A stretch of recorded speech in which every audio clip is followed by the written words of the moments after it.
Hey everyone, welcome to another edition of our P.A.D. Leg Saver Hotline podcast. I am so excited to have my co-host here. Hey Douglas, it's been a busy day Hey, for you, howdy, busy week howdy. for all of us. Another happy hump day during the week. Yeah, that's why I love these days. It's always good Wednesday, and it's great because it's already been so busy, and we have so much more to come, even still this week. It's nice to have this meeting right here, smack dab in the middle of the week. So much accomplished and so much more to go.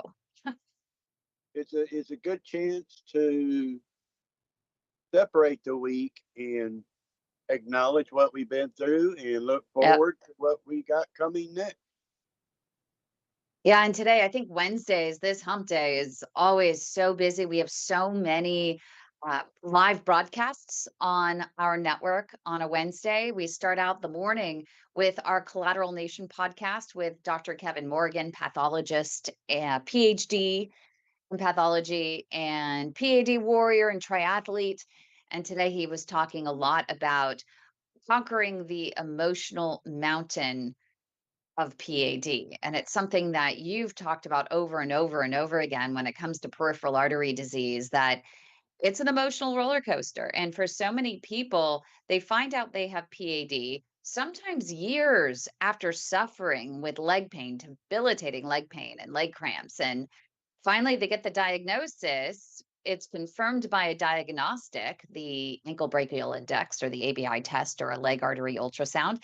And then they have to wait weeks, if not months. And if you're in the UK, sometimes 12 months to actually be able to see a vascular consultant unless you go to the emergency department. There it's called the A&E. And and only then you get a rush to a vascular center quickly to have the conversation about that diagnosis and the steps that you can actually take to improve your prognosis.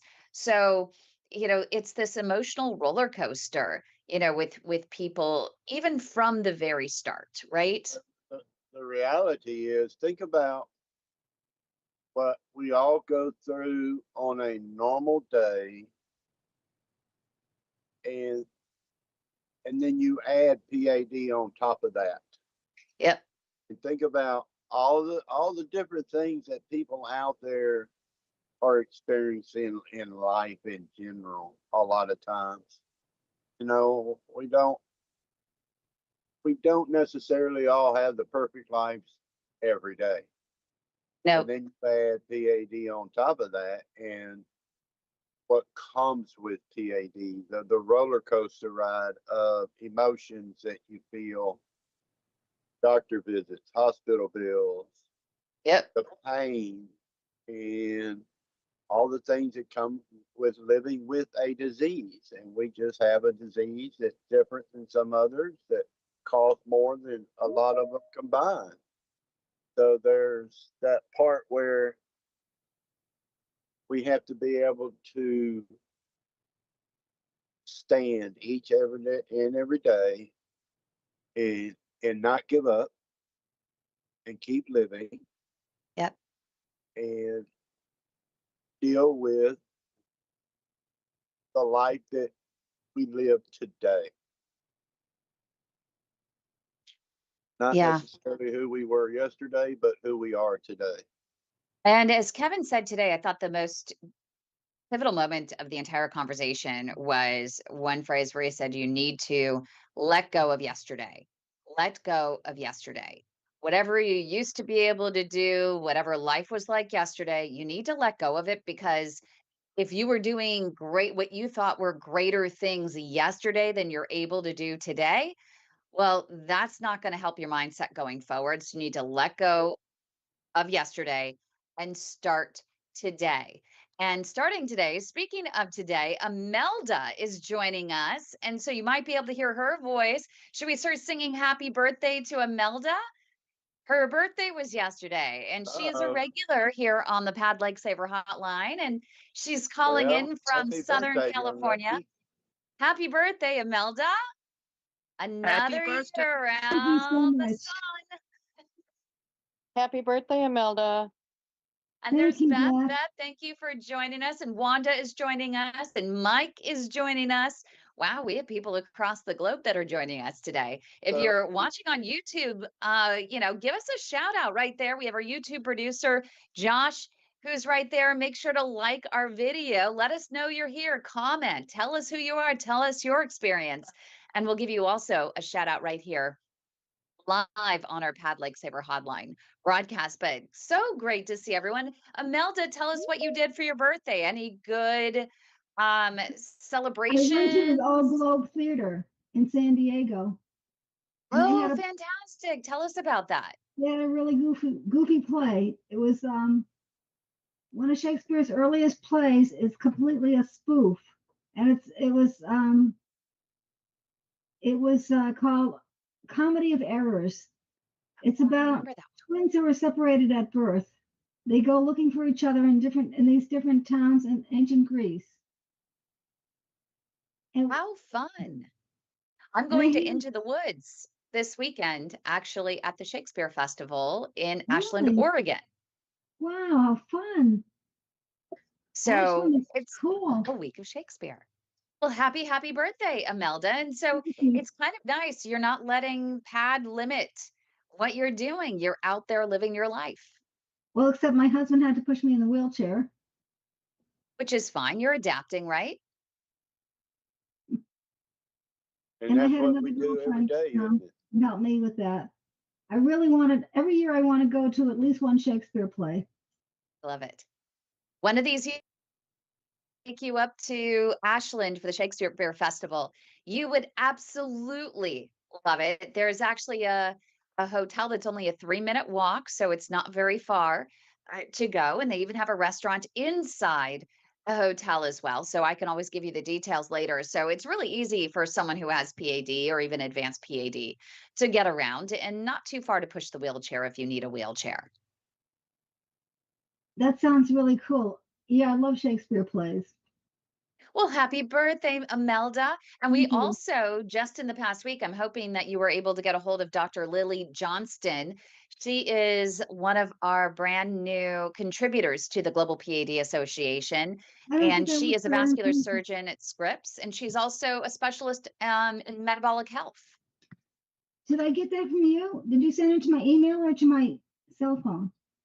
I think I texted it to you, so I can always email it to you if that's easier. I wonder if you could do it again because I don't think I got it. Sure thing. I'm happy to do that. Just as soon as we're done here, I will send that to you because I know Thank you. she's eagerly awaiting one of her new fans to come over and talk to her. And I know that you're really analytical. You're very well researched when it comes to any of your chronic ailments, and you're always looking for great new natural ways in which you can take your health into your own hands. And so I think that she's going to be one to be able to help you out with that. Great, thanks.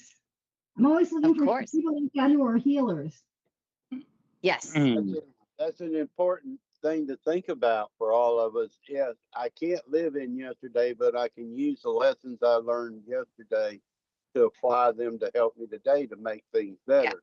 Same way with getting second opinions and third opinions and learning how what I did yesterday may not work today, but I can use that tool in learning today to take another step forward in the insanity that we live every day in our life with PAD and just life in general today. Look how crazy it is out there sometimes, you know.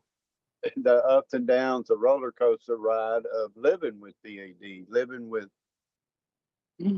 doctor's appointments and everything that comes with living with PAD daily. I mean, Yep. how different is from where say Beth is, and look, we got Thomas. Thomas, my next door neighbor. Thomas, didn't even see you Thomas, down there. Live in the live studio I'm audience. hiding. I'm hiding. We never want you to hide. You got to be front and No, I center, know. Thomas. I know. I know. all the way to Mike there, and where is that? Oh, that's Canada. Our big Mike next is in door neighbor. Canada. You know, And we have Mississippi represented, and we have Illinois represented, and We sure California do. and Texas. So Hi, And Beth. Thomas, how are you doing? Thomas Um, has had quite the journey. Thomas, literally, he's one of those. We featured him in our Faces of Denial series because we're having a lot of problems. And I've been on my soapbox lately about insurance companies that are giving carte blanche approval for coverage of amputations and yet putting restrictions on new, more advanced limb saving tools and techniques, saying, hey, we want more evidence. And yet the evidence is there to say that amputations are not the answer. Amputations lead to higher mortality rates versus at least trying to save the limb. And they're wanting more evidence for all of these tools and techniques. Well, if you're going to chop off the leg anyway, then why not at least try and give patients the opportunity to walk to live another day and live to walk another day? And they're sitting here with poor Thomas and they're saying, oh no, we're second guessing. He is a world renowned doctor, world renowned limb salvage specialist as his doctor. And they have some random doctor that is hired by the insurance company to deny, who doesn't know his medical history, doesn't know that it won't take the time to realize that he's not a surgical candidate, and is saying, no, we don't think that wires and balloons are going to work for him. So you just need to cut him open from the shoulder clear to the leg, and he'll be better off. So what you're saying is, I may get an insurance adjuster somewhere who's a gynecologist or ear, nose, Well, and yeah, throat that too. doctor, looking at my thing that goes in set for my vascular surgeon and say, well, no, we don't need to do that. Yeah. And we actually did have a gynecologist there was a patient in Texas, and I just wrote about this, which the article is going to come out very soon. But there was a gynecologist that did a peer-to-peer review of a case and was denying care for a patient that needed his limb saved. And I was just like, this is just incredible that a gynecologist would be doing a peer-to-peer. You would think that a peer-to-peer, which is done by insurance companies with the supervising doctor, where the supervising doctor is supposed to present the case to the doctor to make them understand why the procedure or the diagnostics is needed for their patient. I mean, a gynecologist does not know the first thing about vascular surgery. They should not be the one doing it. But I think in Thomas's case, Thomas did actually have a vascular surgeon that was making the suggestion as to what the procedure might be. And that still, he doesn't know Thomas's case. He's not a surgical candidate. And he has a world-renowned limb salvage specialist that has been keeping Thomas on his feet. But Thomas, I am so proud of you.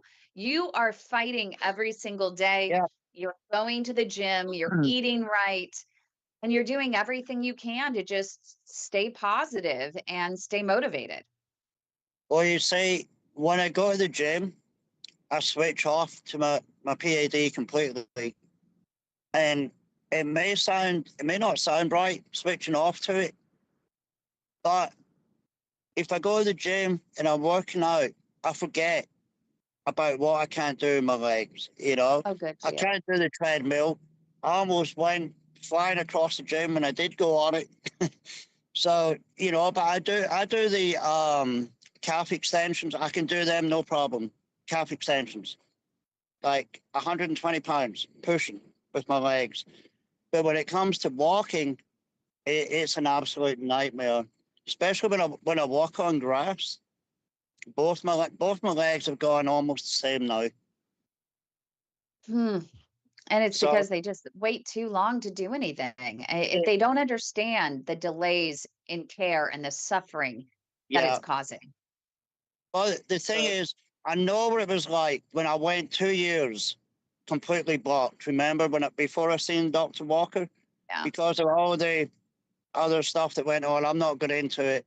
But Dr. Walker pointed out then, he said, Thomas, he said, you've gone 2 years plus without a 3% blood flow. Just at the back of my knee, that was it.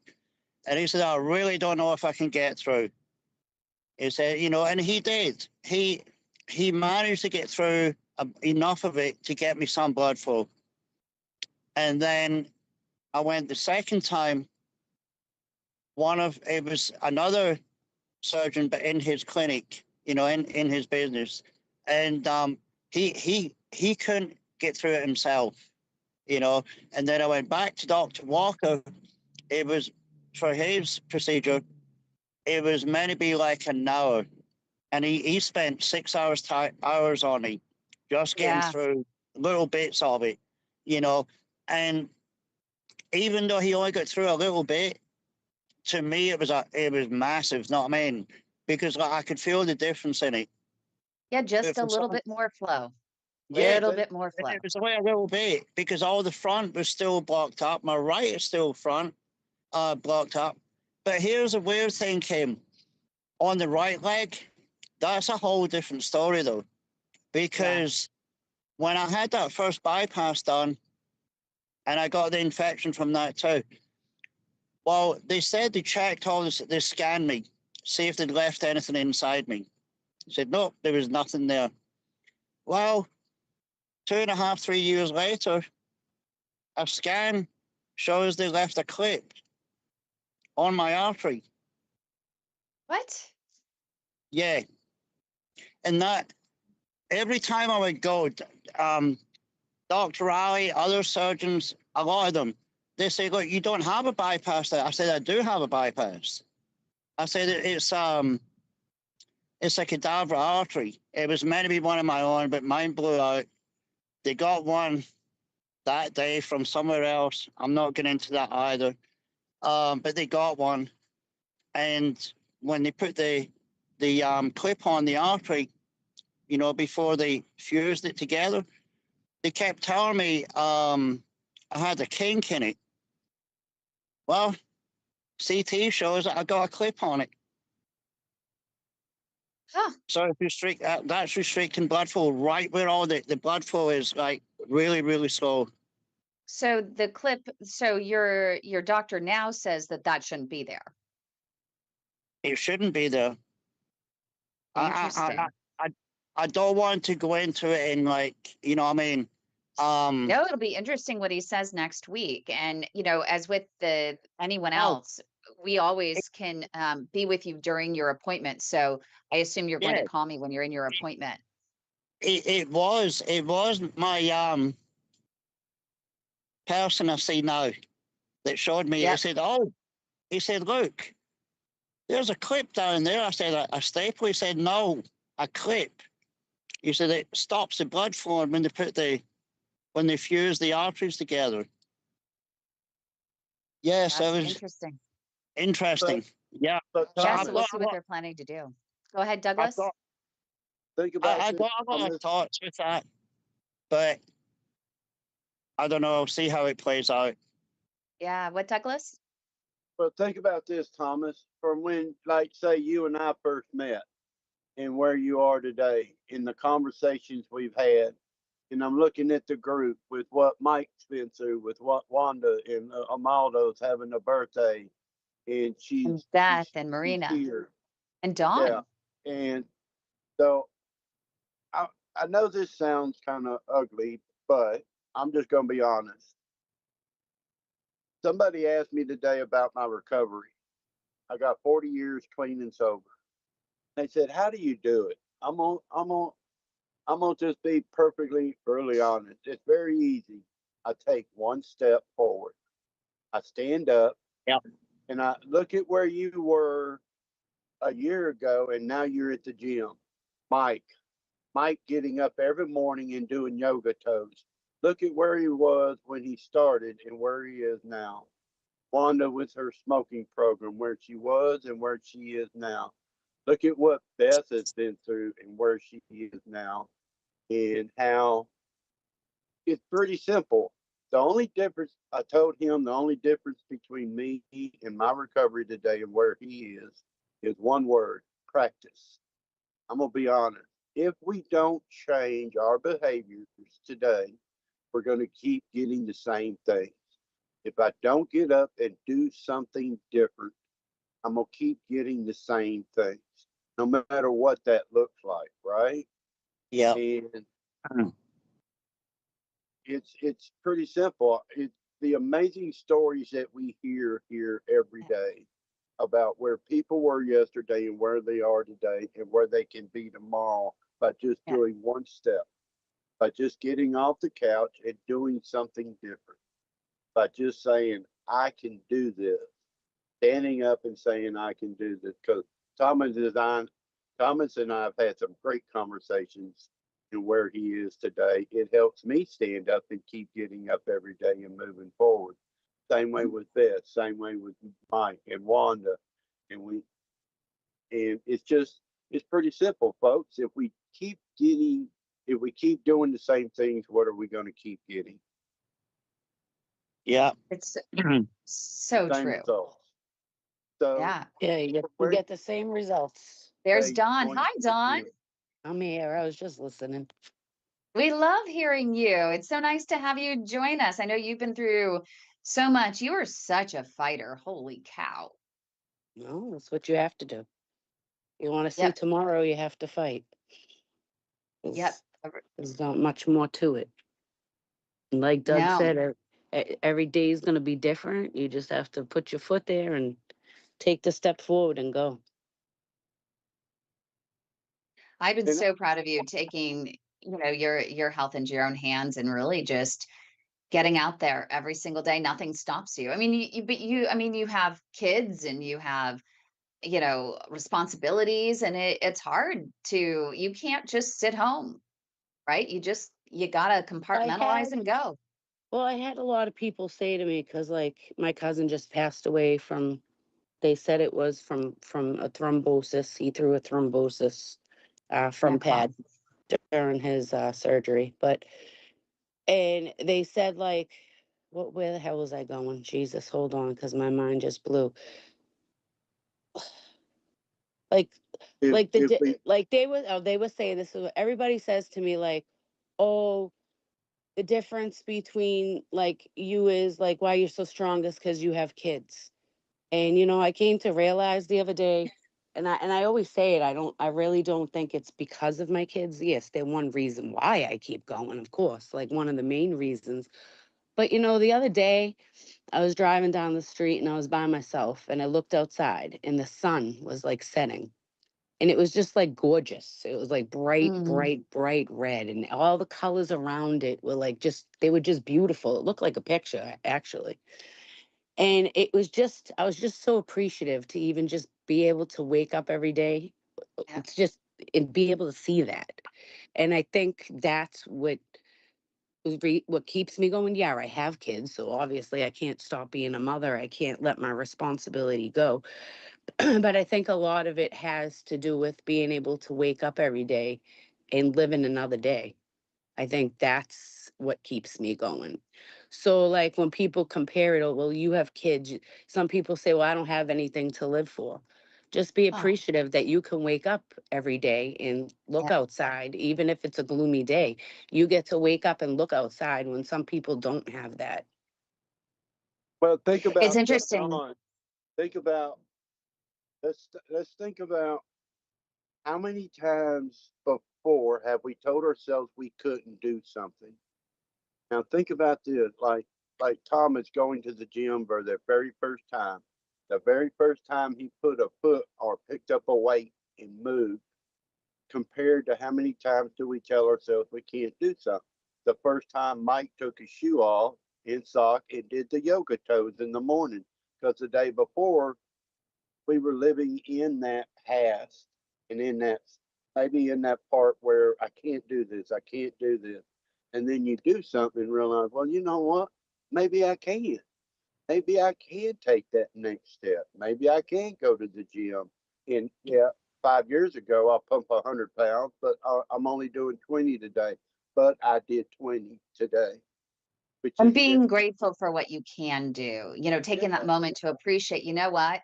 At least I did something. And we had Larry Well, like, Shorty Coleman, a legendary Harlem Globetrotter, who ended up, he had an above knee amputation as well. oh, And he would always say on our weekly, we used to have a podcast, One Step at a Time.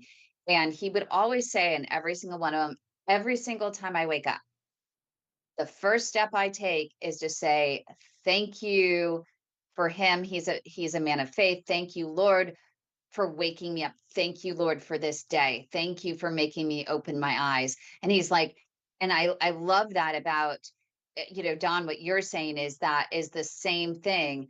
That's the first step. It's waking up in the morning, opening your eyes and simply saying, thank you for making me open my eyes. Thank you for this next day, right? I It's follow a start. It's one step. I follow Dawn, and every time I see her pop up, it's like my first thought is, "Oh Lord, where is she today? What is she doing today?" And I'm jealous. It's She's like I'm everywhere. thinking, "Where is she today now? Holy cow! Why can't I go all these wonderful places?" Mhm. Yeah. Yeah, but She Kim, I does. wondered if I if I was in another state, I wondered then would it be a different case? Because, like you said, they've all got different laws and stuff like that.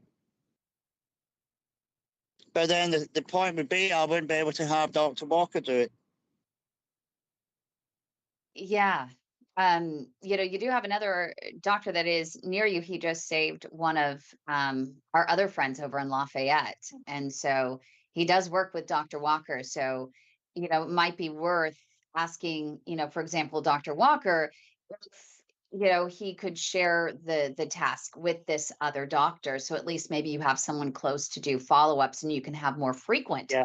follow-ups because he's in that office. And maybe you'll feel a little bit more comfortable to have more frequent visits with the doctor so that you know that you're on track and you're being closely monitored. And that's something for everyone to consider. It's really dictating your care and making sure that you're getting what you need for the accountability, right, to be there. And that's really important. I know it's harder for people in the NHS or in Canada, but I know in the US it is a little bit easier to say, hey, doctor, for my sanity, I really need to see you every 3 months, even if it's just for 5 minutes. I just need that accountability. I need the reassurance that I'm okay. And typically that is possible, even every 6 months. But sometimes for a lot of people, when it comes to PAD, a year, right? A year between appointments can be pretty tough because every nuance, every tingle, every, pain, every tweak, every cramp, you're thinking, oh no, are we on this downward spiral? And how many of y'all need to stay off of Dr. Google? Oh, I had my adventure on Dr. Google the other day and I needed to get off of that. I ended up with my own blood test, and it turns out I'm A-okay. It turns out that I literally went and I looked at some of them and I realized, okay, well, I think I have, this vitamin B deficiency. So because I looked at Dr. Google and I put them all together and I was like, oh crap. So then I overloaded on B and made myself sick. You can overdose. They say you can't overdose, but supplements methylated B vitamins with folate, it turns out. Is that That could is wreak a that little like havoc. is that like the You can overdose on water. You can Yeah, you overdose can on overdose on anything. water too. Yes, you Yep. can. yeah? Yeah. People don't think that, but you I, sure I can. really wanted to Dr. Google today, but I did not. I had to see cardiology today, and on the 19th, I had an episode, and they had to jumpstart my heart. Oh no. And, well, I went in. I have tachycardia, Yeah. and I had an episode where my heart went up to 191 beats a minute in the ambulance. Here at the house, it was 181 beats. Okay. And they gave me this medication through an IV in the ambulance. And he says, Beth, I'm going to give you this medication. And when I give it to you, it's going to feel like somebody literally punched you in the chest. He wasn't kidding. He was not kidding at all. And I'm sitting on the cart. They've got me strapped down, and I've got a hold of the handles on the cart. And he gave me the injection, and I just literally, I wasn't sitting completely up. I was kind of leaned back on the cart, And I just literally come up, excuse my language, but I'm like, son of a bitch. Exactly what I No. said. Oh And I mean, no. it was like a shock. But Yeah. and that's what it was. It was like a shock to my heart, is what they did, was shock to my heart. Back into rhythm. They had to get me back into rhythm again. And when Wow. they did that, it put my heart rate back down to 104 beats a minute from the 191. So So, Bev, huh?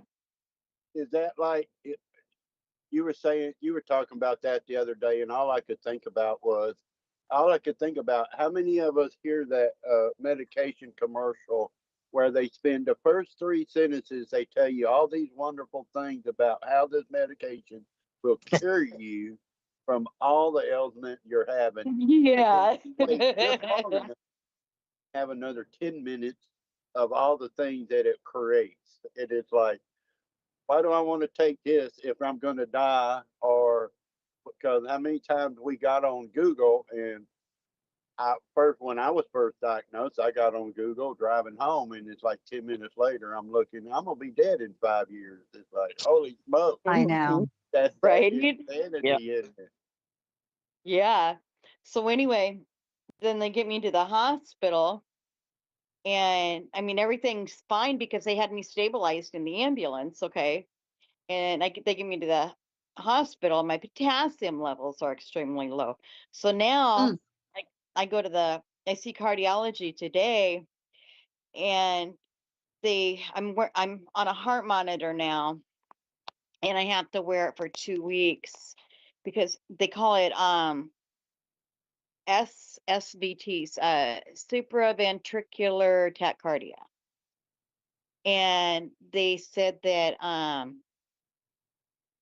if I have any more of these episodes, and I've had like 3 episodes in the last 2 months, but nothing like the one that I had on the 19th. That one scared the living bejeebies out of me. But if I have any more, they're going to have to put me in for now an alleviation or al- oh, come on, it's Ablation. Ablation. Is it an ablation? that's it. Thank you. And I'm wanting to Dr. Google it because it's like I don't know what it is. Yeah. So And there are a lot of people that, and I would ask if, and I don't know in terms of your situation, you want to ask about a cardioversion versus ablation.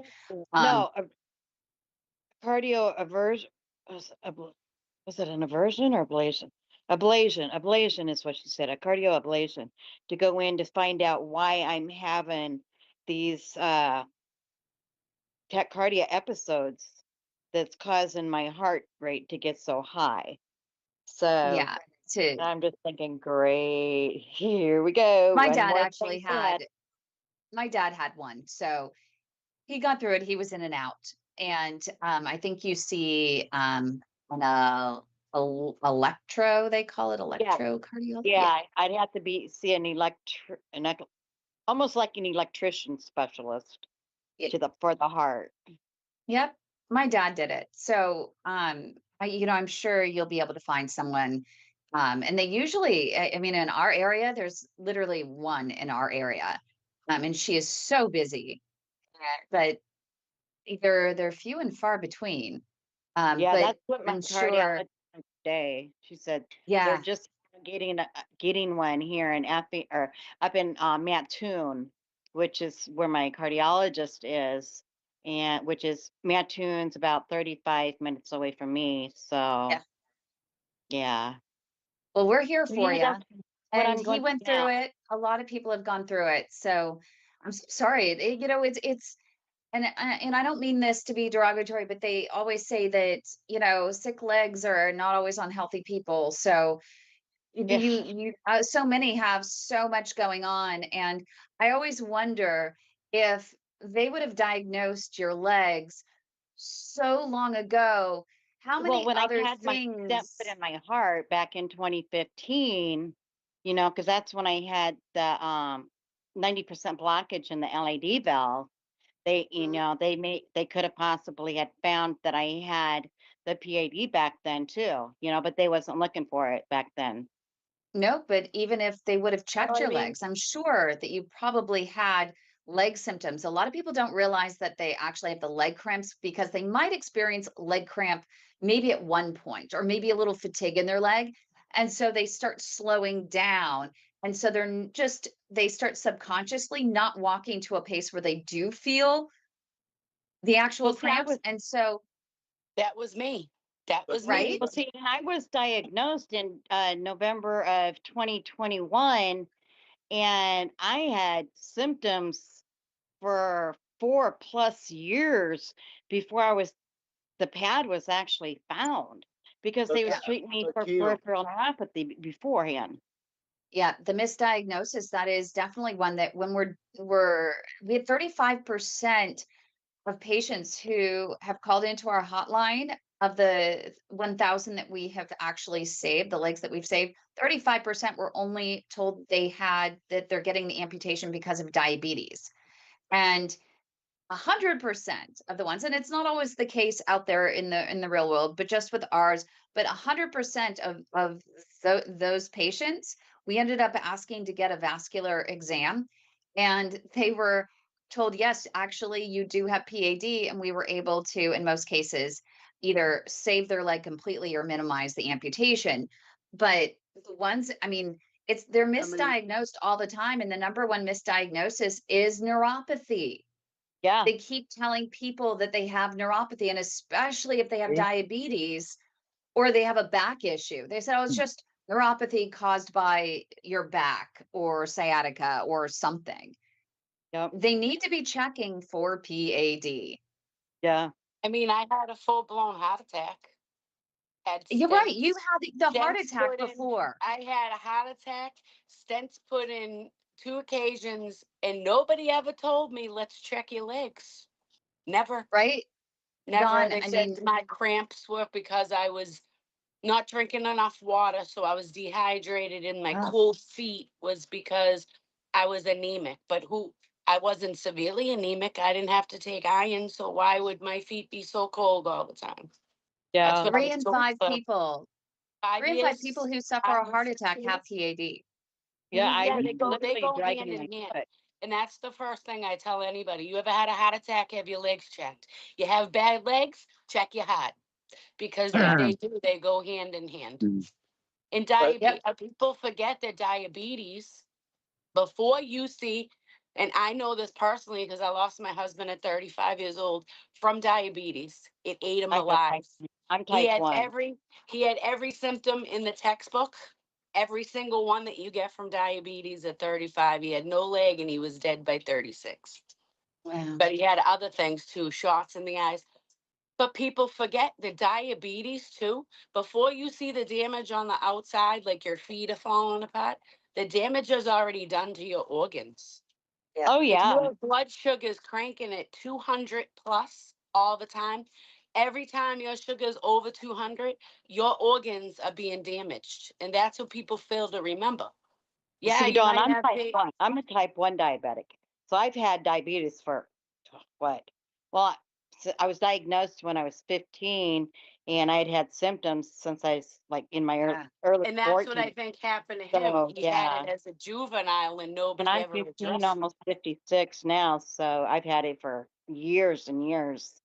I Hmm. think that's the interesting thing. If we could go back and understand where all of us are, and at what point from where y'all, like y'all are talking about, to the beginning to when we were officially diagnosed, that time frame for most of us is like what she says. They've always, I had a pull muscle, or I thought I had a pull muscle, I thought this, I thought that. Mhm. And it was 2 years after my first surgery when I was diagnosed. And Yeah. how many of us experience that on a daily basis? And we hear it all the time in the group, that Yeah. until we get to that other doctor who will pull your shoes and socks off and check your feet and say, and that's what I think we're trying to get and change today, is that perspective thinking of Well, it may not be their back. Let's check their feet. Let's check their pulses. Let's do this. Mhm. Let's change that thinking process so Yeah. that we become more aware earlier instead of later. Yeah. Right. And Melda, you can jump in anytime. We're always, it's a free conversation. So, but I want to give you the chance because you're so polite, Melda. Yeah. You have You to gotta unmute unmute though. yourself. Imelda, you have to unmute though if you want to chime in. We always love hearing the birthday girl's voice. But you have to unmute Imelda. We can't. Unmute. She can't quite get it. So we'll continue when she can. Yeah, There she is. I'm wondering if anybody else has had trouble getting a simple HbA1c. My doctor doesn't want to give me one. I was Isn't that diagnosed weird? diabetic years ago, and he said I can't just go get an HbA1c. I said, but they used to say I was diabetic, and now that I'm not anymore because I corrected my diet and I wasn't eating sugar for a long time. And my blood sugar has been good for a lot of years, but I still want to know Yeah. with all my symptoms if I could possibly have diabetes again. Do you It's still have always the worth equipment to checking. check your, yeah, do you still have the equipment to like prick your finger to do your own No, blood sugar, see what I your don't have sugars it are at anymore. home? I don't have it anymore. I used Huh. to get it You from can the also get one of those CGMs, the continuous glucose monitors. You can actually pick one of those up over I at was just gonna the local say, pharmacy. can she tell by the way she feels? She should be able to. Do you feel like symptoms after you eat certain things? Because you would know kind of if it's bothering to you too. Like if you eat candy, just for instance, a candy bar, and then afterwards, do you feel sick from it? Like, do No, you I feel don't. irritated, like after you have like a nice pasta dinner, something that you know would bring up your blood sugar? That could I be don't. like a easy indication without having any kind of medical device.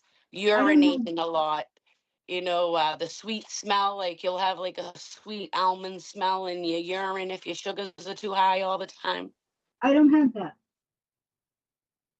I Well, mean, that's not good to say I'm a doctor, I'm not, but I mean, that your that would be husband my had it. first, like if I know, like if my, something I ate bothered me, because I'm on Ozempic, so I put the shot in once a week.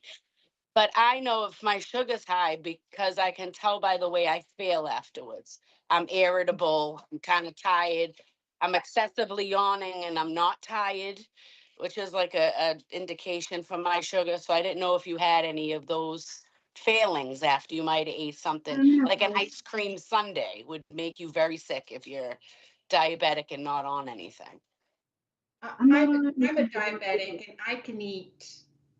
I was gonna say, everybody reacts differently, so it's Really? hard to say. Even, Yeah, oh, even on yeah. medication? Yeah, Yeah, I take yeah, medication, yeah. but And Really? my Marina, sorry, my Marina, I can't quite hear you. Were you diagnosed as type 2 diabetic? yes, Oh, yes, you were. yes. And what were And you saying?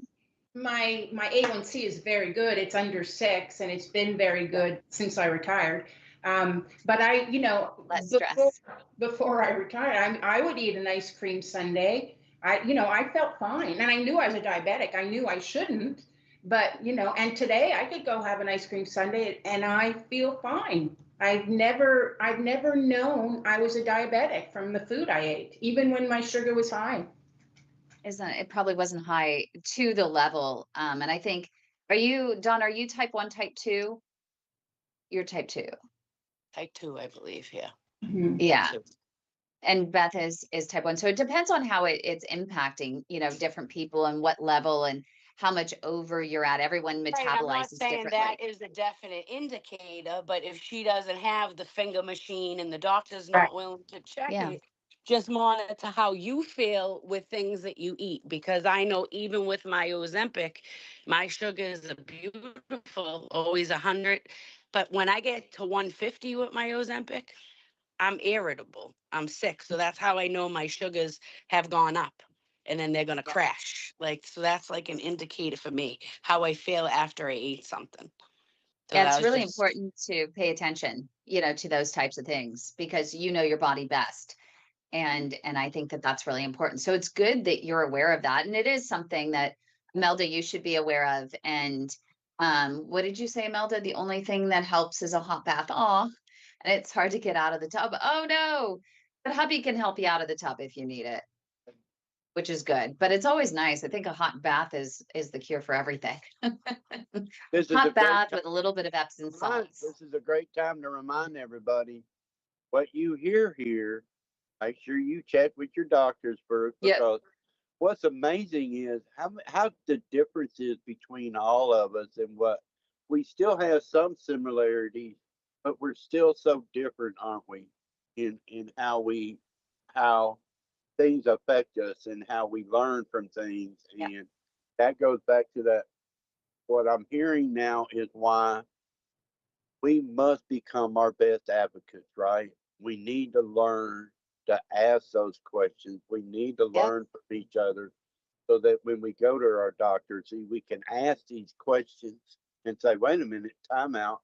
Because if we don't, we're just in and out in 4 minutes. And then how many of you are driving home thinking, I should have asked this? Why didn't I ask that? Why didn't? Because now I'm going to Dr. Google something and it's not right. So that's why I love listening to your stories, because you're all learning to become your best advocates, and how to stand up for yourself today with your doctor. Like, do you ever feel nervous your about care. asking your doctor things? I feel sometimes I feel nervous and embarrassed about asking my doctor questions. And you know what? I think we all do. Even I do. Even I have moments when it comes to me, when it literally comes to everyone else, I'm a bulldog, but when it comes to myself, I actually do get intimidated by myself. So my suggestion is I always have an advocate with me. I always have someone else that is going to my appointments with me, even if it's just via phone. And a lot of times it's my dad, or I have my brother that is on the line, or I have a friend who's a nurse practitioner that'll just be on the line, so that if I get intimidated to ask a question, or if I forget to ask a question, they're always there. And we sit before I go in, and we go over what are the things you want to cover? What are your issues? Because a lot of times when you get there, your mind just goes blank because of the stress for the moment. The white coat syndrome, when you have your blood pressure, that's a real thing, And for how so many many of us people. walk in? How many of us walk into that doctor's appointment with the stress level already high, Yeah. Yeah, the yeah, I anxiety write a level already list. high? Do you, Don? Don makes you make a Yeah, list I've learned beforehand. Yeah. to write a list now. If things come up, now I have to remember to bring the list. That's my problem. But yeah, but usually I try to bring a list now because yeah, when you get in there, you're like, all right, I got to ask him this, this, this, and this. Well, then the doctor comes in, hi, how you doing? Blah, blah, blah, blah, and then goes off on a tangent because he's in a hurry, and it blows your mind of what you needed to ask. So I break out my list and I tell him, hey, wait a minute, we gotta slow down for a minute, and we need to go over these things. And that's so important. Is right when they walk in to be able to say, "Hey, I have these 5 questions." If you have 10 questions, that's a lot sometimes for these doctors in 15 minutes. But have 5 really solid questions. If you do have 10 questions, well, then you do have 10 questions, and you bring them in. And you say, "Hey, I do have these questions, and if I can't get through them, I am going to Dr. Google, and it's going to freak me out, and I'll end up in the emergency room with anxiety." So a lot of times you kind of joke about that a little bit and be like, yeah, you need to spend the time with me because I'm going to have a panic attack if you don't go through X, Y, and Z with me and get these questions answered, because your credit is probably better than Dr. Google's credentials. So and it's worth just trying and see if that works for you. But you should not feel stupid about the questions that you're asking. It's really important that you ask the questions that are in your heart that are going to help you. We even had Kevin Morgan, who was on our Collateral Nation podcast this morning, and some people say, "Oh, I'm afraid to ask him these questions." And he loves the questions, every question, even the criticisms. He loves it because he loves to learn. And the right doctor loves all questions. And they also love to learn from you as well. So just take note of that. And if the one doctor is not working for you and you don't feel comfortable, then it's time to find a new doctor. And how many of us have made this statement? I know I have a couple of times. I know they're busy and I don't want to. Before I became a better advocate for myself, I remember saying, I know they're busy and things are going on and I'm not going to ask. Just going to go in and get out. I'll go in Yep. and get out. And Yep. I see our buddy Hines shaking his head in there like he has something to say about this topic. Hi, Heinz. It's good to see you. Yeah, long time no see. Uh, I I always write down my questions, as Dawn stated earlier, that and my cardiologist, and you know who he is. He answers Yep. all of them, and I ask tough ones too. Yep. Yeah. You're very So well researched.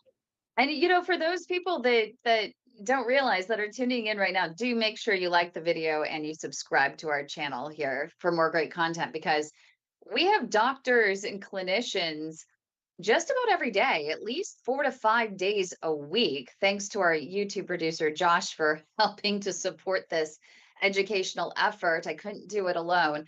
And all of you for being here. But Heinz pretty much shows up for almost every single one of these events where we have a doctor or we have a clinician or we have some sort of expert, and he gets 30 to 40 to 50 different opinions on the same thing. He'll ask the same question over and over again and get the different perspectives. And so it's really great if you can take the time and show up for some of these live sessions with the doctors and the clinicians and the other experts that we bring in, the supplements experts and the diet experts, et cetera, et cetera.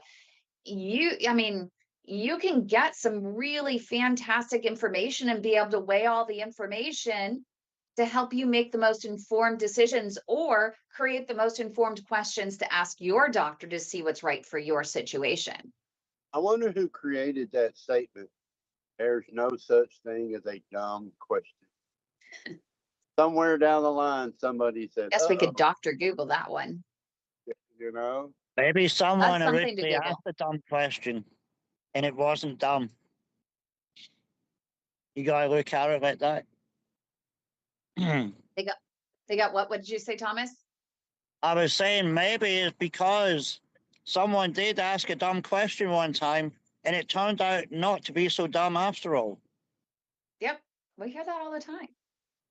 Anyone want to you know, Google that one? I still do use Dr. Google a lot though. You Yeah, kind but of you know have how to to, use it. There's a way to use it. right? There's a I mean, way it to helps use it me more formulate effectively. questions too. Yeah. Yep. And Imelda is asking, if you have several diagnoses, how do you know which doctor to ask which questions? And that's a really good question. And the answer is to go to your primary care doctor and say, I have X, Y, and Z diagnosis. Which doctor am I supposed to ask, which diagnosis about? And that's really important. And I know, for your heart and for your legs, you can always ask a cardiologist. For your vascular doctor, it's, if you just go to a vascular surgeon, you can ask about vascular questions, throughout your body. They treat the whole, human superhighway except the heart. So that you can ask them. Endocrinologists are great for diabetes. But do you see what I mean? Neurologist, you have a neurologist that's for that other disorder that you were talking about the last time that we met. But your primary care doctor, they're supposed to be the gatekeeper.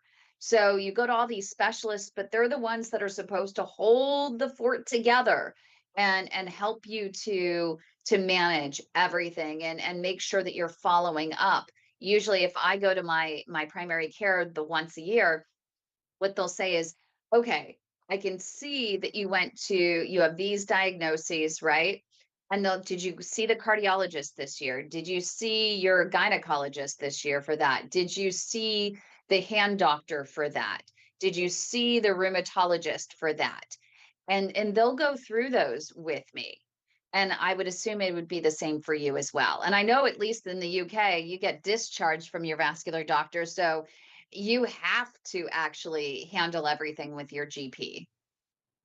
well, if you're going to get So imagine you go to 3 doctors.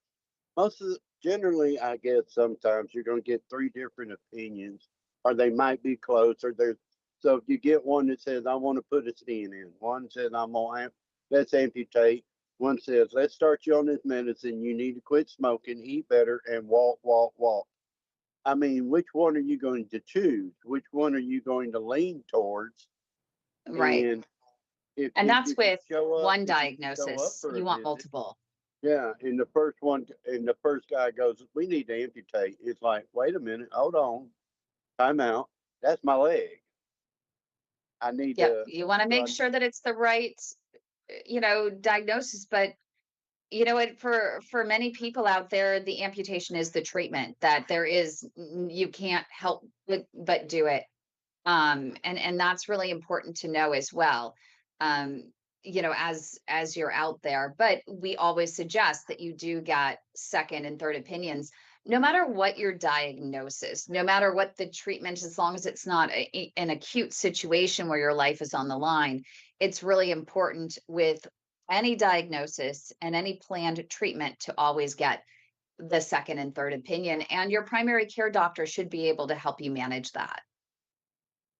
You want to find those CLI And I fibers. don't think also you should never be rushed into making the decision unless it's, life and death. Because like Kim says, you could have a doctor say, let me amputate, or, and you're like, oh my God, let's do it right away.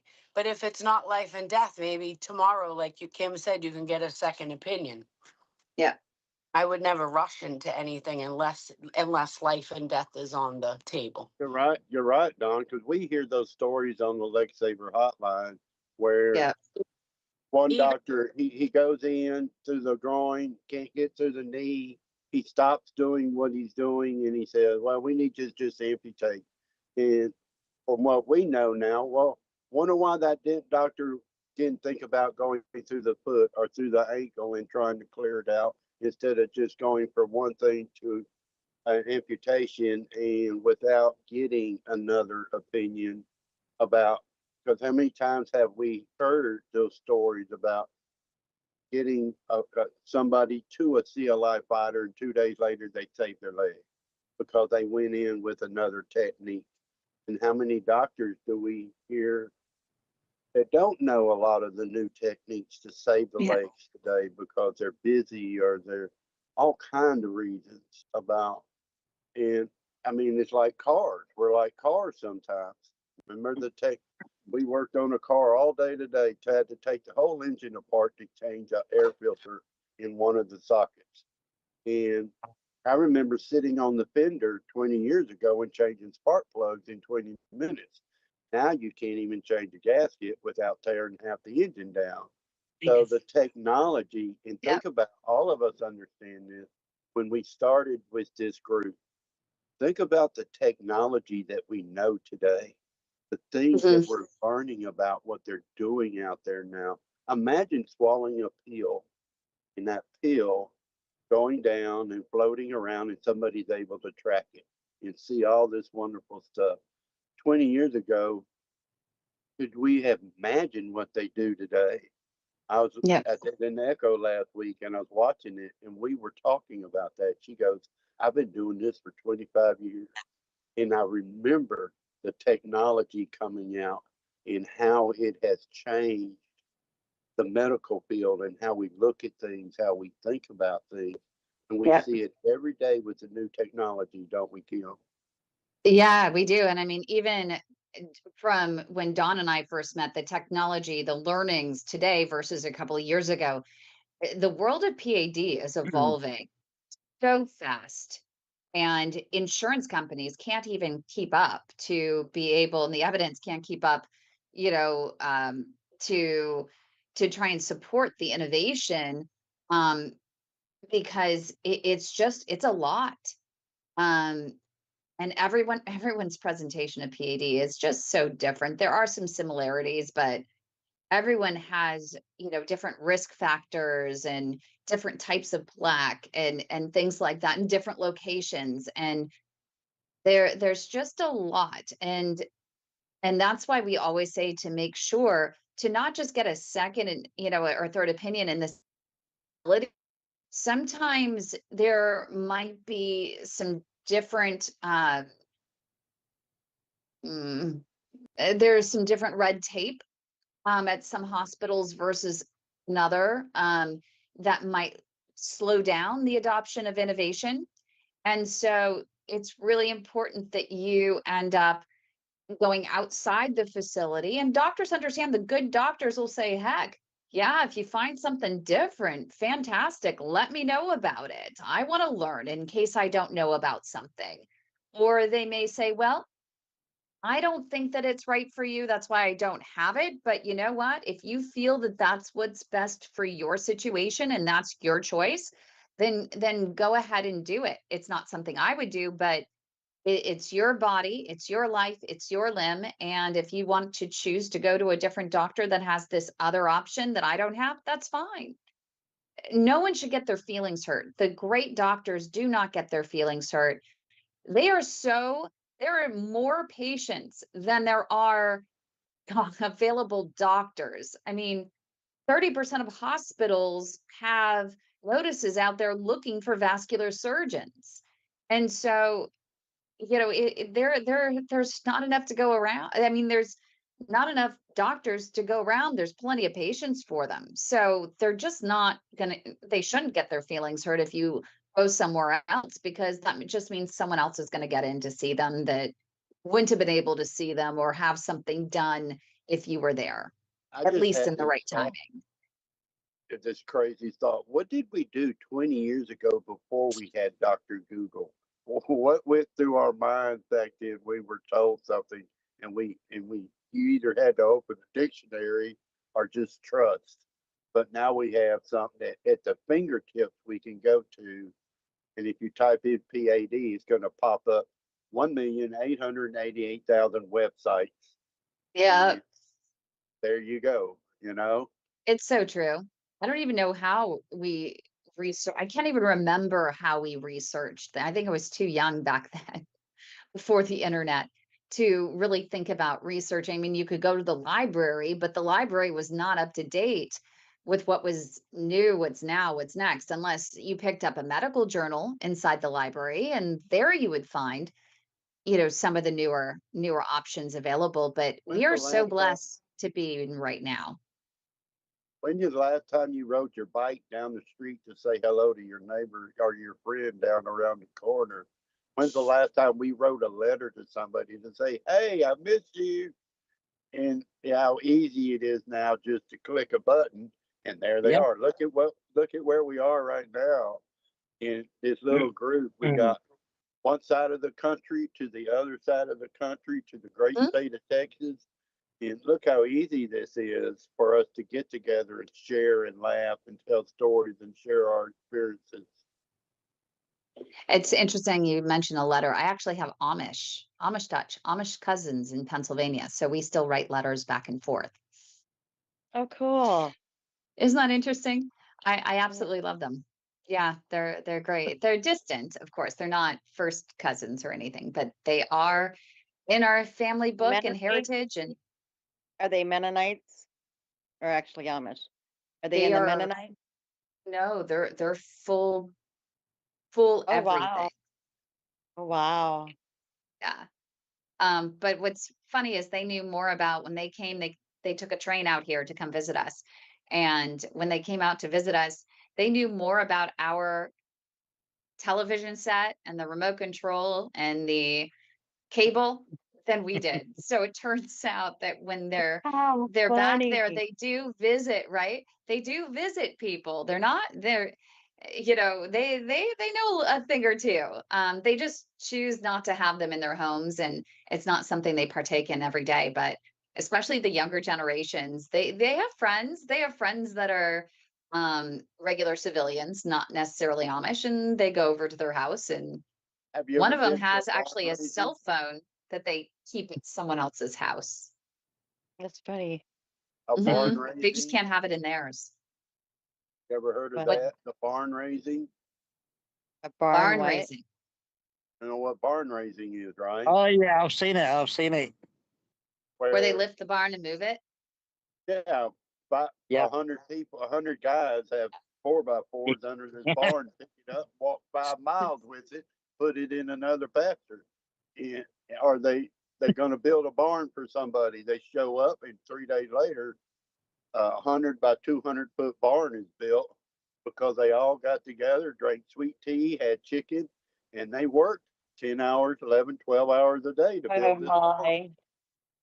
I feel like their kids are more disciplined too, and more respectful, and they appreciate Oh it yeah. because Oh they yeah. aren't just given everything Yeah. like we just give. I watch the show sometimes. I know the shows that they have is like could be a little off, because it's a show. But yeah, I appreciate some of it. Like I would love to have like gardens like they have and be able to like Oh just do yeah. everything from my own land like that. It'd be Yeah. nice to not have a cell phone and a TV and a game station and an iPad and About an not having to hour reach for a north charger of, everywhere. yeah, about an hour north of me, there's some Amish towns and they have Amish grocery stores, and the prices of the groceries are cheap. I mean, it's phenomenal. The Really? grocery stores are just amazing. I love going up north. Once in a while, some people will come and pick us up and take us up there and go grocery shopping. It's just amazing to go grocery shopping in the Amish grocery stores. Yeah, you And they can don't get a have the pesticides and stuff. I mean, at least our yeah. farms that Well, our family has, you they can don't go use and get like pesticides. yeah, you can go get like acorn squash for like 50 cents. Okay, like one good size acorn squash, or you can get like a big cantaloupe for 50 cents. You can Shoe get, fly I mean, pie. oh, wait, Shoe fly pie. That's what the Amish in Pennsylvania make.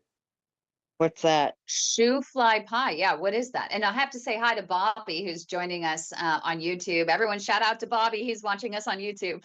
Hey, And Bobby, what is shoe fly pie? yeah, That's what is one of that? the pies that the Amish makes. I mean, I can't remember what's in there, but I grew up about an hour away from Lancaster, so we saw their horse and buggies and So their shoe fly lifestyles. pie. And So as a yeah, it's a woodworker, classic recipe. There's no shoes. It's spelled Shoo, and there's no flies in it. I don't know why it's called a shoe fly pie though. It's with a sweet, gooey filling and a crunchy browned sugar crust.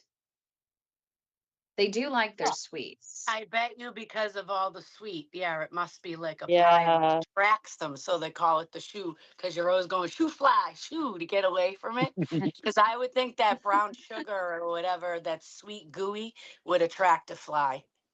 Oh, and I'm yeah. pretty sure We'll most of have to y'all look it up. agree, We'll have to look it up because there has to be a story behind it. I'm a Yeah, if someone woodworker. wants to grab a I Google. know I'm looking it up. I don't know if anyone's like me because now I'm going to look it up because I'm interested to figure that out. They're So we I have woodworking never Bobby knew. that has specialties. a question. Yeah. I want to get Bobby's question here. How do you know that a bypass has actually failed? I don't know if anyone here has had a failed bypass.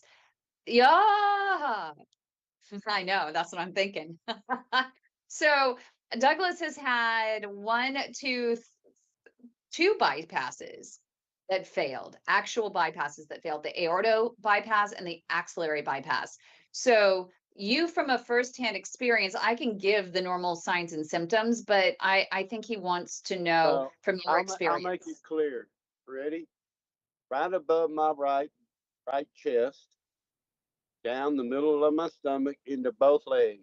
I want you to take a garden hose and pinch it off at the top, pinch it off at the bottom, and fill it with water and stick it inside of you, right underneath the skin. Mm-hmm. That is what mine is.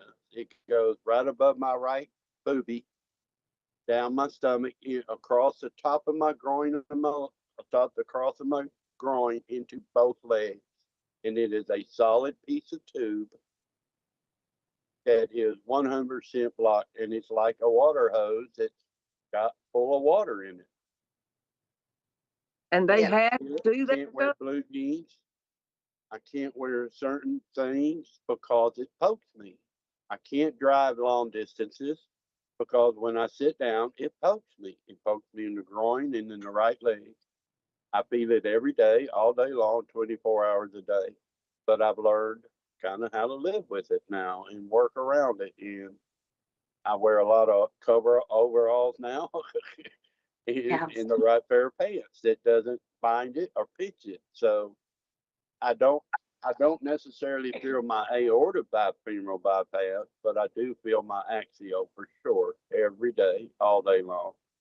And Thomas also has had a failed bypass. And Thomas, what were the Oh, symptoms that you experienced as well? You've had two failed bypasses. yeah, Your foot, your foot starts to turn, right? You start yeah. feeling cold feet. You start getting more cramps in that My, leg. mine packed in after 2 weeks, Oh, wow. and they didn't know why it blocked up or anything. And then the femoral, that that was that died like, I don't know, 2 weeks after the first one. They unblocked it, put a new tube in instead of the garden hose that Douglas was on about, and that was blocked within 6 days. Yeah.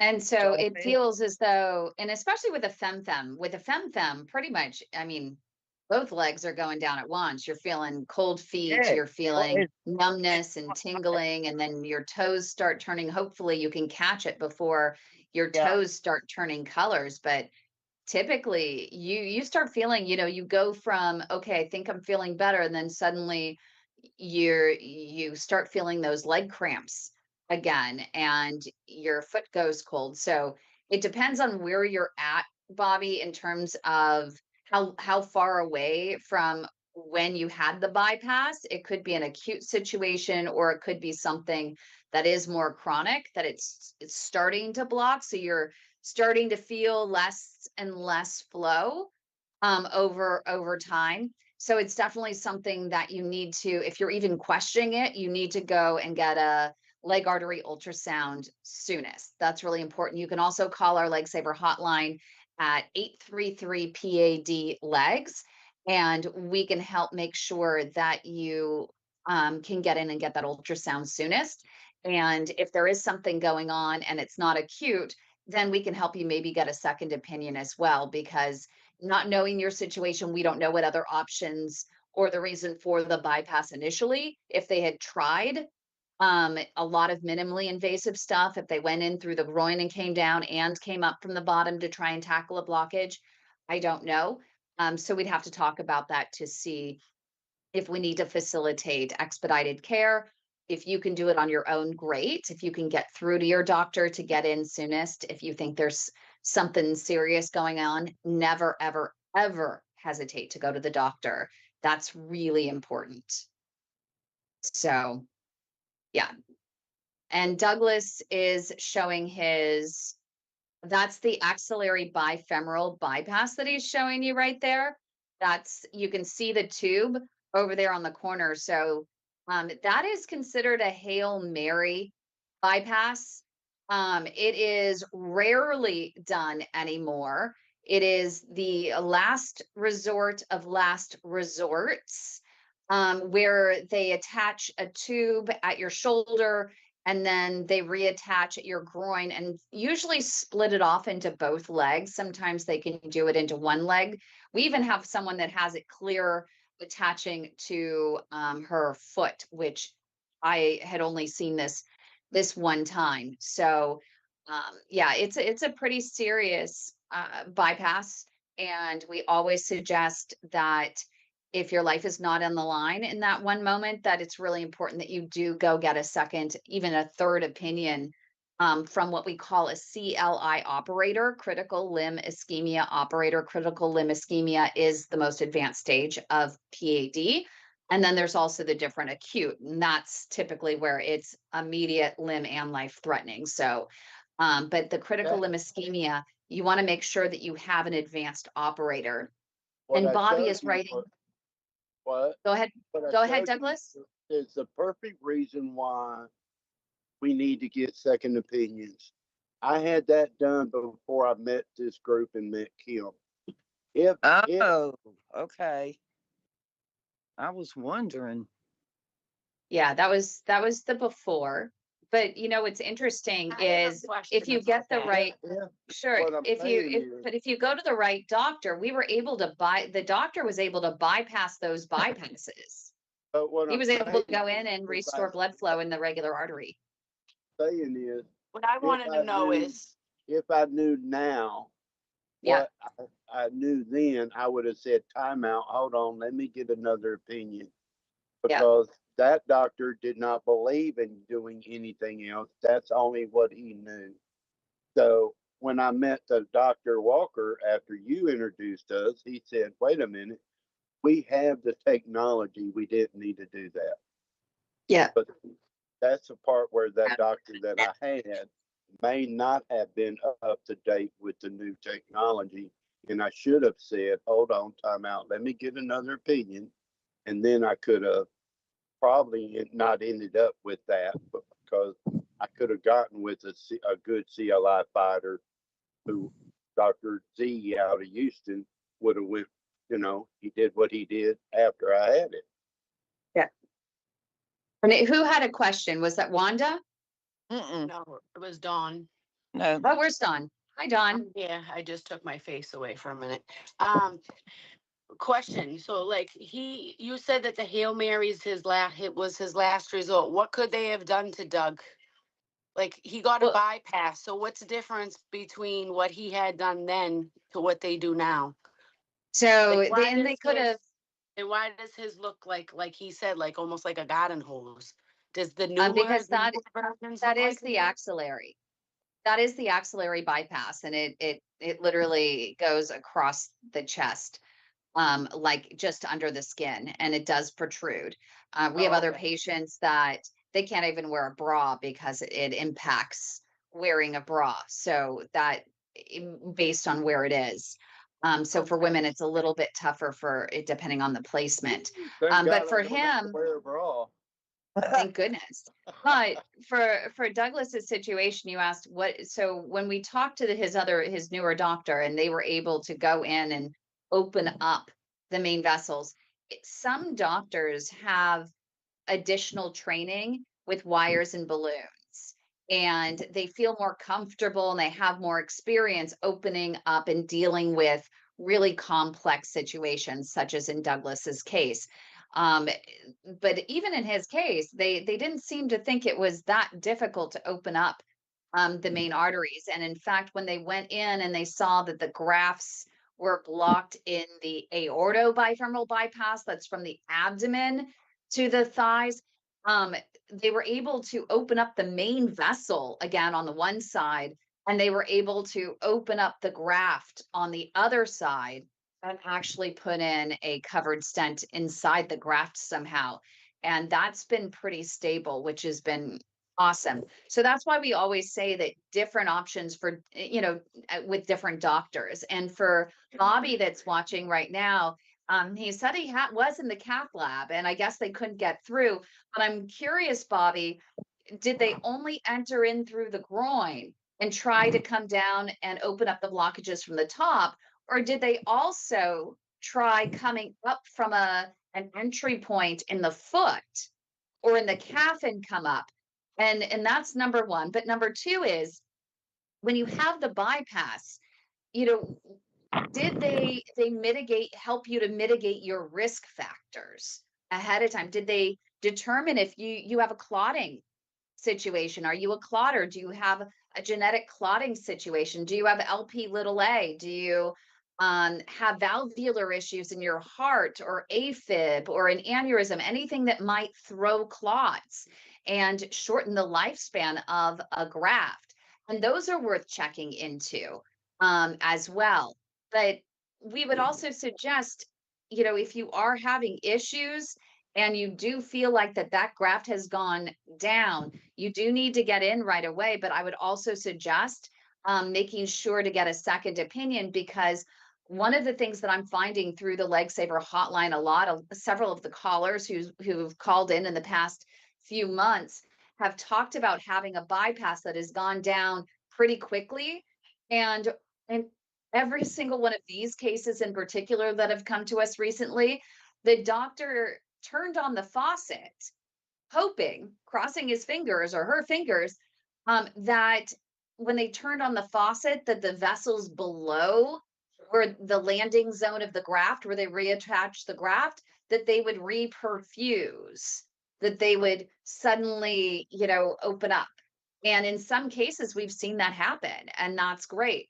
But a lot more cases, especially with people who are diabetic or have chronic kidney disease, we find that those vessels below just they need a little bit of tweaking. They need a wire and balloon to go in there just to make sure that that the water from the faucet has a place to go.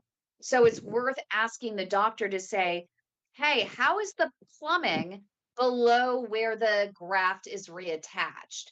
Does it look good? And if it doesn't, then I would definitely get a second opinion from a different doctor that has more experience with those smaller vessels below the knee and can open those up.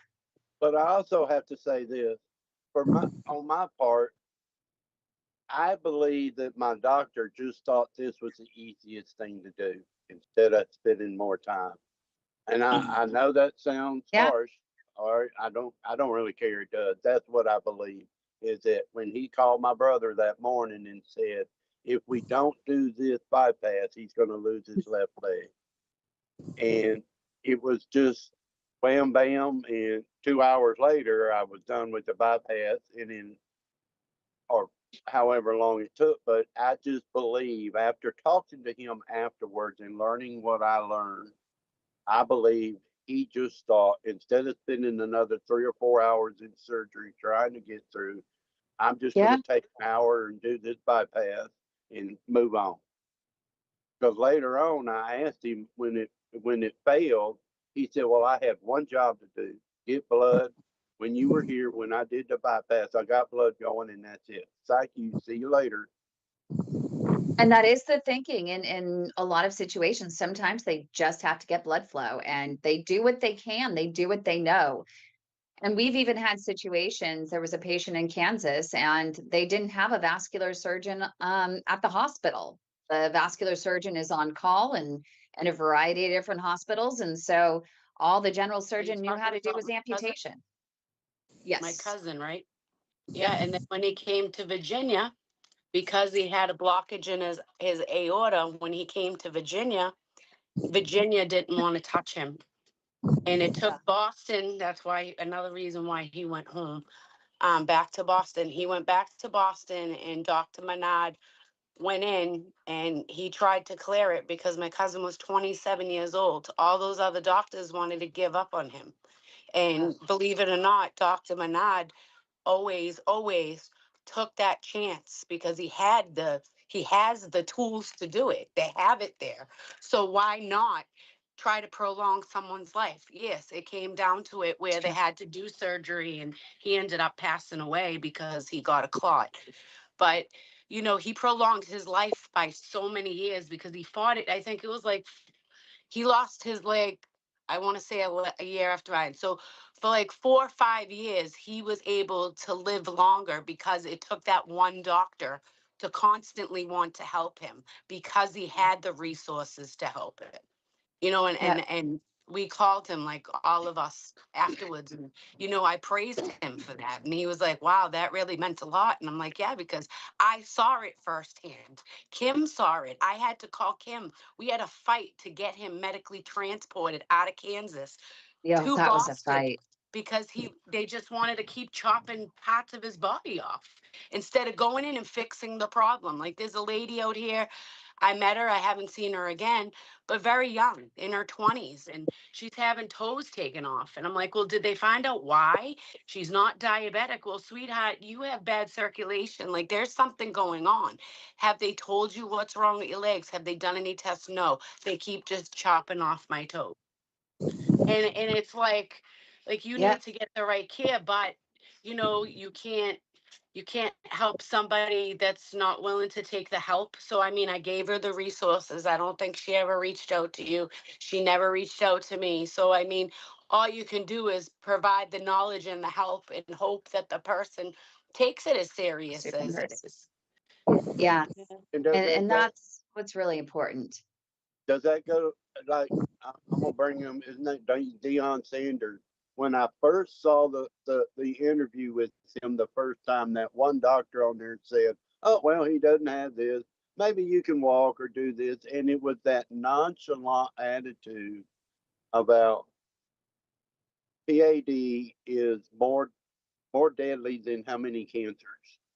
But look at how cancer is out there. But how many times? When's the last time you saw a PAD commercial? I don't think you do. They're not out there. Mhm. But you see a heart cancer, you see breast cancer, lung cancer, prostate cancer, all that on TV all day To long. add to what you said, do you see anything with when you have a heart attack commercial? Do you see anything saying maybe you should have your legs checked? You don't see that either. No, They actually show a commercial up here. I've seen it. They show it. It's a smoking commercial, and they Yeah, from talk. the CDC. Yeah. Yes, they talk about how cigarette smoking had affected this lady's life, and she's got a peripheral arterial disease, and now she suffers from kidney disease also. Yeah. Yeah.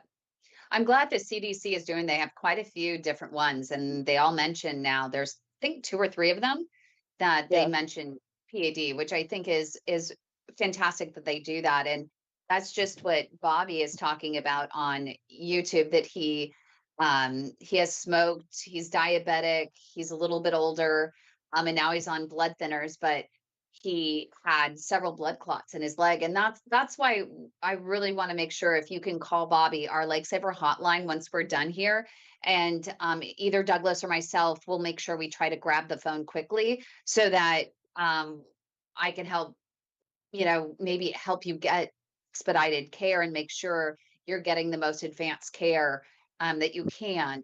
And you might have the head doctor, the head of the facility, but maybe that facility was not one of the select ones that a new innovation from a brand new company has selected to be a part of their trial. Or maybe there's a lot of red tape in the hospital, so we're a little slower to adopt. Or maybe they adopt it. Let's say if it's a university hospital, they have so many different technologies that they're adopting, but they have to have standard teaching protocols, to be able to teach their fellows how to do just the basics. So maybe they're not using all of these new tools and techniques all the time, because they need to just get them the basics of balloon and roto-rooting and a stent, or basic bypasses. So you really do need to get a second and third opinion to explore what other options are available.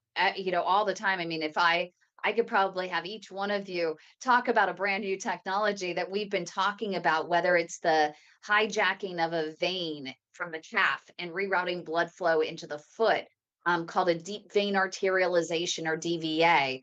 We could talk about the minimally invasive bypass. So maybe instead of having an invasive femoral popliteal bypass, or maybe it sounds like you may have had, Bobby, there's a minimally invasive one now available called PTAB, PTAB, or the detour system by Endologics. And they can just hijack a vein and slip a covered stent through the vein and reattach it below.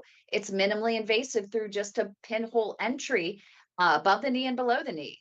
And then you have the retractable stent by Reflow Medical that is now available below the knee blockages, and even a dissolvable stent that is available by Abbott. So all of these new technologies are available if you need them and you're in advanced stage PAD and you can't walk and you're being awakened at night by leg cramps or a wound that won't heal.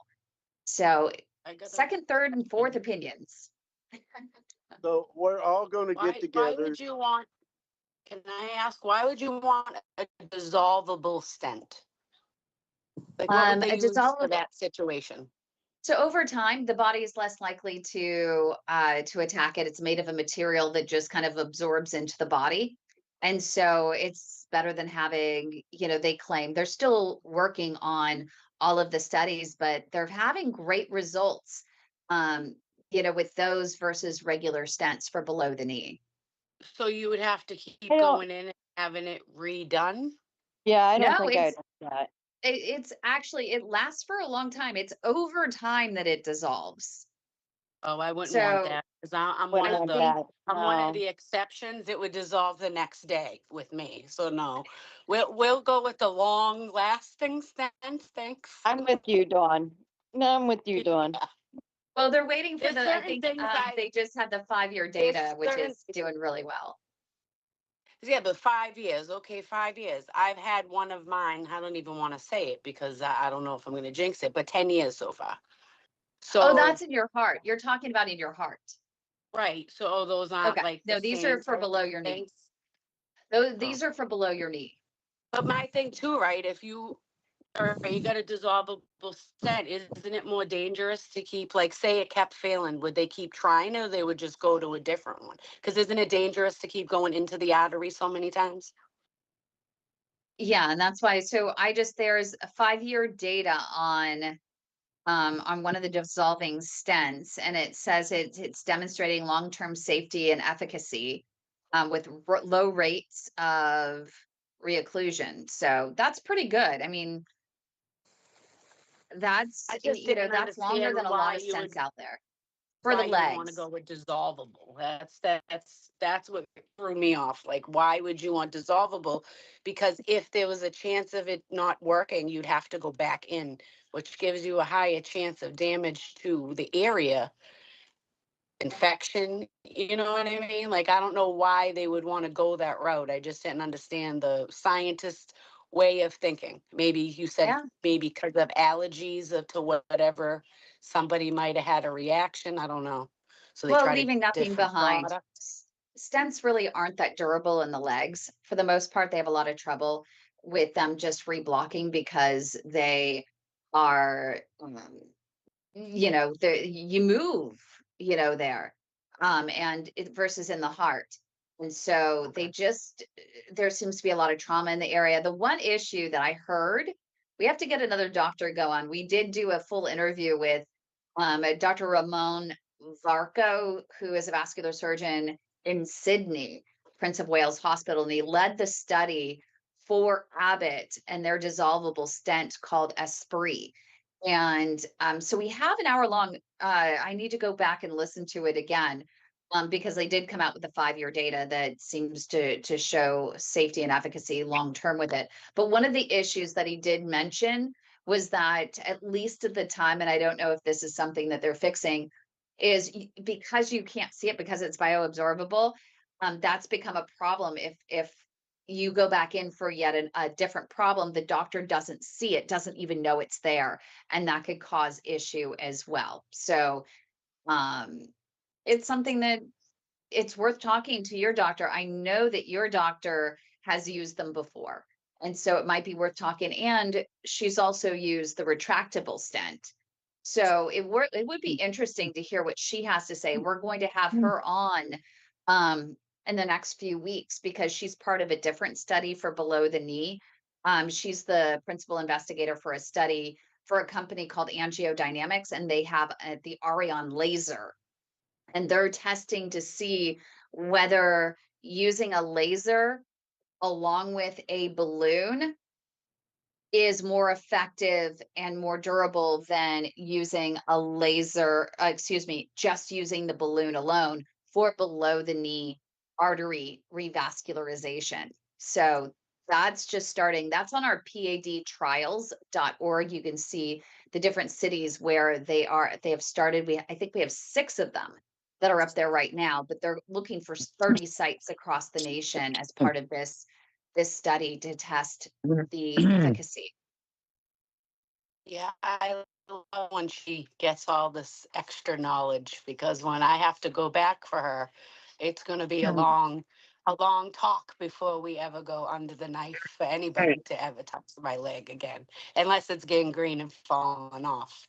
then we Yeah. will go for that talk. But other than that, I mean, I still don't walk. I still don't use my prosthetic leg, but I still use my leg. Like at the gym, I use it on the sit down elliptical. I move it, but I don't know if that's always going to hold me off, you know, where I'm never going to have surgery. But I'm glad she's learning all these new things, because we're going to have like a board meeting, like we're in a jury for a long time before she decides what the procedure will be to touch me. And it's And not you know what she she did. won't That's take just it a lightly. complicated. Right. She even said, we're gonna let your leg see what it does, because I don't want to touch you again. I mean, you know, she has to, she will. It's just, yeah, I was a very complicated person that didn't end too We've well. had and we've So had several people like you. It's a rare situation, major clotting. And it was like you go in and and even um when she did what she needed to blow the clots, my body couldn't take it. I was taking a stroke. So yep, that's why she had to pull the medicine. I was gonna lose my life. So it was either, to yep, me, my motto was my life on my leg. And it really was.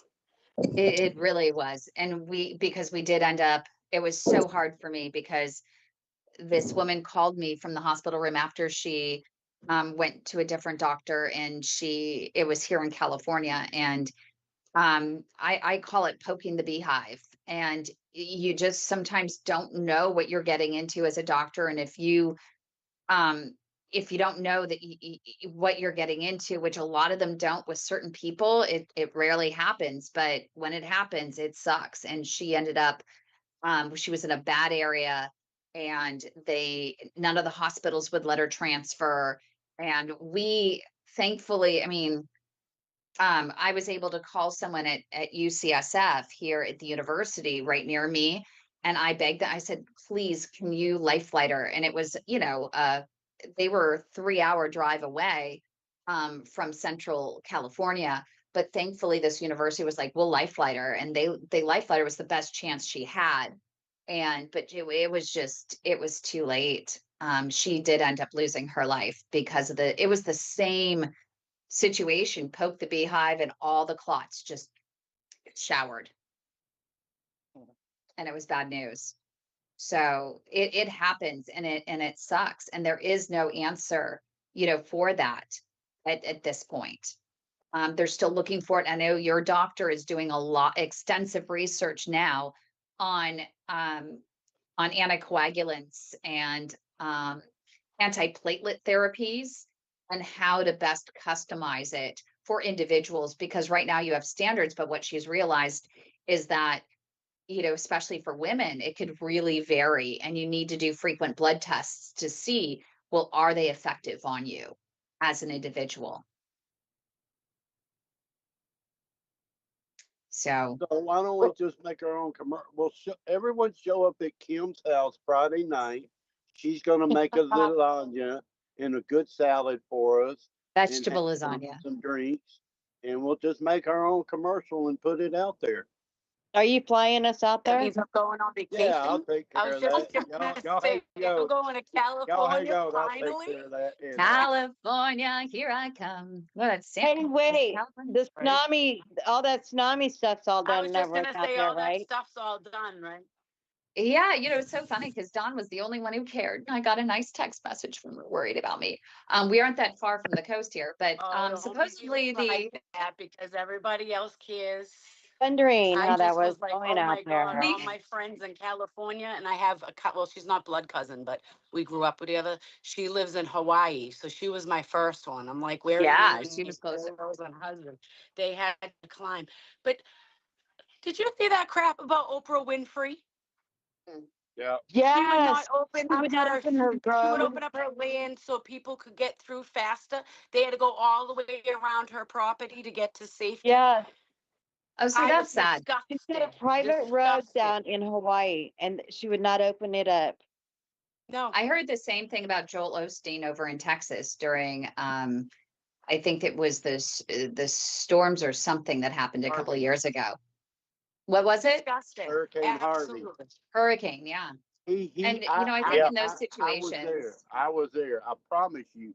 He closed that church. All the stuff he says out there is BS. He had that church closed, and there was guards at the door. He had people at the door until 3 days later, when we had another news outlet here, just ran it all day long, and then he finally said, "Okay, we're going to open up a part of it." yeah, I Like I think can that, understand being scared because people are scared. You don't want them coming in and like, come trudging through your house or whatever. But yeah, honestly, like the only place they had to go was right above your property, and you made them walk like the way the map showed on the thing. They could have walked like this much. Yeah, Instead, they had to go like all the way around, like 3 more miles. yeah, Well, I You if know how you're seen from that. scared those Houston, people were. we And have I a grew up with furniture Oprah store. Winfrey. Like I can remember watching her show when I was young. Like that yeah, disgusted me when I saw it. Yeah, Disgusting. We have this guy that owns this furniture store. He owns about 20 of them. He opened every furniture store in the very beginning and said, "Y'all, if you're flooded out, you come." He opened up every furniture store and allowed people to sleep on his stuff Because because and that's how it he's should just be. that type of person. Yeah. yep, Because you know what? The weather's getting crazier and crazier. Everybody's gonna need help from somewhere, from someone yeah, anyway. yes. when there Like, were we fires should up be there, we helping opened each our other. house. I had people sleeping everywhere in my house when we had the fires that were over here, and I mean, we had suitcase, we had boxes stacked up for months, with people that ended up staying here, and that's just what you do. You all have to come together, and everyone has to figure out ways in which we can help one another, through these tough situations. And I think that's so Also, important. That's why I'm so thankful about all of you guys being here as well and supporting one another. I mean, it's the same thing. We all have a storm every day that we have to deal with, and we're all here for one another no matter what. And I think that that is amazing. And we can do a commercial if you all, in a couple weeks, why don't we put together a um, PAD commercial? We have an older one, which I know Douglas participated in. That was really, really good. That talked about each person took a couple symptoms and shared a little of their experience. We were able to put it together, but we can update it. And whomever volunteers to be a part of it, I can create a little script, and we can maybe tape it on I think it's the 13th, if we can do it then. Next week, I think we're going to take this show off, but I think it is the 13th. So if everyone wants to come on the 13th, maybe we could tape, and we could have Josh work with us, and we could tape it then, which would be really fun, and kind of do the whole thing live. or we could buy a lottery ticket, win the lottery, and create a PAD compound somewhere where we can all just kind of Yep. vacation together and come and go as we want in a PAD compound with walking paths. Just make and- sure there's and- a lot of ramps and accessibility for Yep, me, please. Yeah. yep. And the one thing I ask, if you're not handicapped, don't use the handicap bathroom. Mm-mm. Kim could teach us how to cook That's really funny. as long as we don't pour it out on the cabinet, we'll be okay. Or all over the We get to floor. hide when we want to eat what we want to eat, though, right?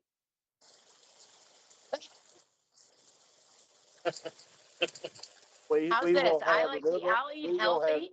I- I'll I eat mean, we healthy can as eat long as Likes I that don't look, have Beth. to. we can eat healthy, but we get to hide when we don't want to, right? They're going to be little Debbie No bars spitting in your today. napkin. It's Can going I to be bring good these? food. Oh, look at there. Oh, Someone What? has some Chips Ahoy, and it's not on screen. So those of you watching, Who had I'll let you chips? guess who it I didn't is. say they were mine, but She didn't can we say. bring Nope, you something? didn't You say. have to, I'm sorry, as a woman, you have to have a little chocolate once in a while. Once in a while. A Yep. little sweet. I didn't say eat the whole bag or all of them. One every what's once in a that other while. one? Little Debbie snack. No, but I'll definitely Hey, eat I've been healthy if doing someone really good cooks it, staying away cooks it from Little for me. Debbie's lately. And they're You guys are good with hilarious. my blood sugars. They're good with bringing up my blood sugars too. Well, with a type 1 diabetic, you do need to sometimes you do need to throw a little sugar in there and you have to balance it out, right? Yes. And how But you many can have times at night? healthier sugars. How many times at You night when can, you but get on with sometimes you Kim? just have to have that cookie. You Yep. just have Yeah. to have the cookie. And I don't do it with milk. So I just have a couple of them, not the whole package or whole sleeve. I'm This surprised is Kim doesn't have popcorn in her hand right now. Oh, I actually, Uh, you didn't see it. I yes, do. I've been watching her. there it is. See, It's popcorn is my healthy little if nervous you eat it snack. right. My little Popcorn cheat. is healthy if you eat it right. I I I my dad just hand popped it. My dad just hand popped it. Popcorn's Yep. healthy if you eat it right. If you eat it right. I I like to add a little bit of it's my conduit for my olive oil, and I get that kick you in the throat olive oil from Anfora Nueva in Marin, and it literally it's high in antioxidants, and you can feel it in your throat. So I put it over my popcorn, and it just mellows it out a little bit. And so at night I have a little bowl. That was kind of a big bowl that he gave me today, though. I'm gonna have But I vegetable probably won't soup eat for all of dinner. it. You're gonna have Probably Beth throw a what? couple to the dogs. You're gonna have Beth what? I'll have vegetable soup for dinner here in a little bit. Some I thought green you said you beans, were some gonna have carrots, Beth. some spinach. Got some broccoli in it, and a good piece of chicken. Mm, I had that my sounds really dinner. good. That was eating my dinner from last night. It was chicken marsala and mashed potatoes. Mm, that sounds really See, good. that was my meal from last night, and I only ate a quarter of it because I don't eat a lot. I And probably don't eat enough, to be honest. But I've um, been eating a lot of watermelon lately. I've been on a oh, I love oh, watermelon. watermelon I'll be cantaloupe. back if you're still there because my daughter's calling. Well, we're gonna head out, and this has been a really fun show. This has been an amazing meeting, amazing hangout. For those who are tuning in, if you ever want to join us in our live studio audience, we had 10 of us, 11 of us on today, which was really, really fun and exciting, and so many different topics that we covered. And you can always email info at padhelp.org. But of course, like this video, tell us that you liked this video. And also make sure to comment, subscribe to our channel, and get great content and get notified when we are live every single week. So thanks everyone for joining us. Thank you to my amazing co-host and our YouTube producer, Josh, and Beth and Marina and Dawn and Thomas and all the folks that were on earlier. And thank you, Bobby, for tuning in via YouTube. And I'll be on standby on our Leg Saver hotline at 1-833-PAD legs. That's 1-833-723-5347. Thanks everyone for joining us.